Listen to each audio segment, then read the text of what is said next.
Hey, so today we're going to be getting into the beehives.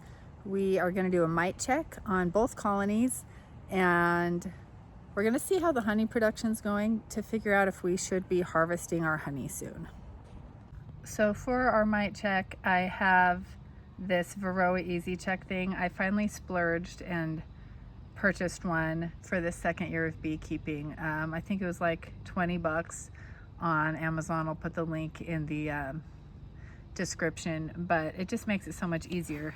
So this just comes right out, and there's a fill line on here. So I'm just going to fill it with water up to there. I'm going to put 4 or 5 drops of Dawn, and then I am going to put my bees in here, and I'm going to use half a cup, put them in there, and then we'll just give it a little shake, let it sit, and then we'll be able to count the mites at the bottom. Easy peasy. Okay, we're about to get in to the box where I'm going to do my first mite check. This one had a high count last time. So mites are both on the bees and they hide inside of the brood. So we want to test a frame that is in the brood box. One that hopefully has a lot of nurse bees on it. So I'll be tapping off. First I've got to find a good frame that does not have the queen on it, but has some brood. So that's job number one.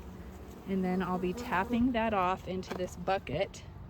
I'll tap them in here, scoop up half a cup of them, and stick them in my Varroa Easy Check. We have the frame that I think I'm going to use for the mite check.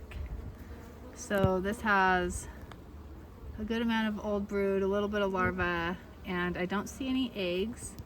I also do not see the queen. The back side of this looks very comparable. I will probably just turn this around really quick and do a good look over for the queen. I just see more evidence of queen on other frames, even though I haven't found her today.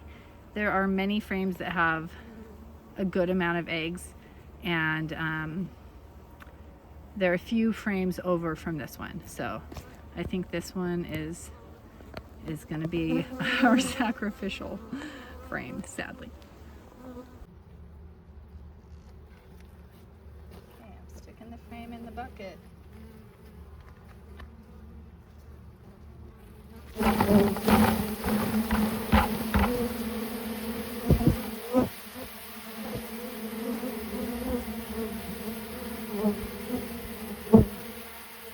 Okay, then we hope we can scoop half a cup out of here.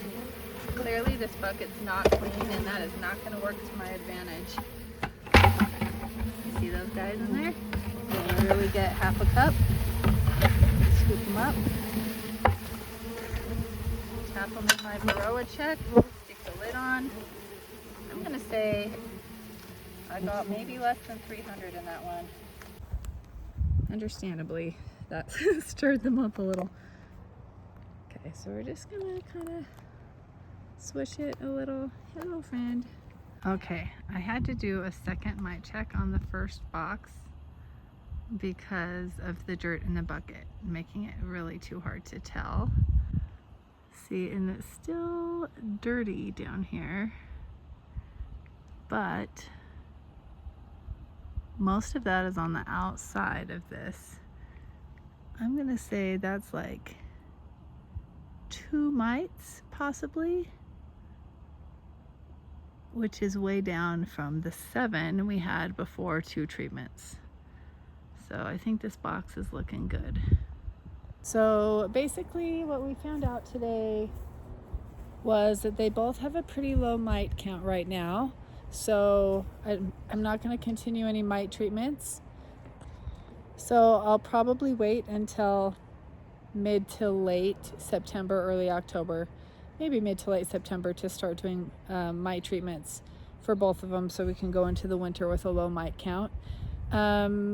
We found out that honey production is really slow in the white colony over there. The blue colony doesn't even have a super on there. They have a feeder.